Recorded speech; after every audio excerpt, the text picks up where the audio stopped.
Sacela ukubingelela nguMangothobane. Namhlanje ngizokhuluma ngento ayithi ukuthanda ukujula kancane. Kwabanye uzoyithola ukuthi umuntu uthi hayi ijulile ngempela. Namhlanje ngizoke ngikhulume ngeinyanga. Maye kumelaphi wendabuko. Kufanele uqale ucheck ukuthi lo melaphi usebenzisa yipi yona ikingdom. Mangizothi ikingdom kukhona abantu abangasasebenzisa idlozi. Kukhona abantu abangasasebenzisa ithonga kodwa sebesebenzisa izinto ezithize ukusiza abantu. Sengisho ukuthi ke ukubheke lokho wena mawuya kumelaphi uye ngendaba yethonga kanti yena kanali ithonga usebenzisa izinto ezithize ukuze kusizakala abantu okwaleso sikhashana. Yabo kukhona abantu ethi umuntu mkhulu mina ngidinga ukuthi ngigezelwe ithonga.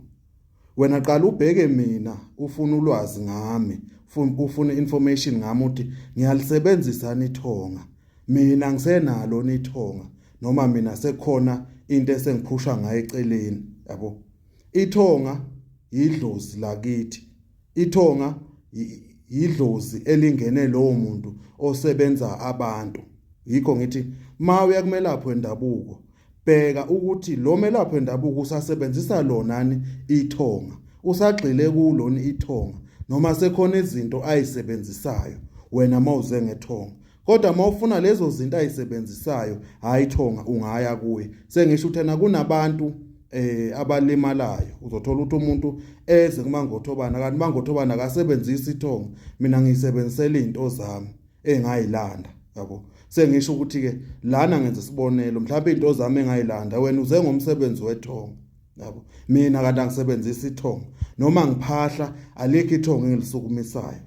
Mina mangiphahla ngiphahla ngendlela yami ngibizela izinto zami engayilanda. Yikho ngithi ke kule video le abanye bazoyithanda abanye ngeke beyithanda kodwa into engishoyo kuwe nawe iya kumelaphi wendabuko ubheke ukuthi usebenzisa lonani ithonga nenkolo ayisebenzisayo uyibheke ukuthi le nkolo le ayisebenzisayo ngoba mina kuthiwa mina nginesithunywa esasezayoni.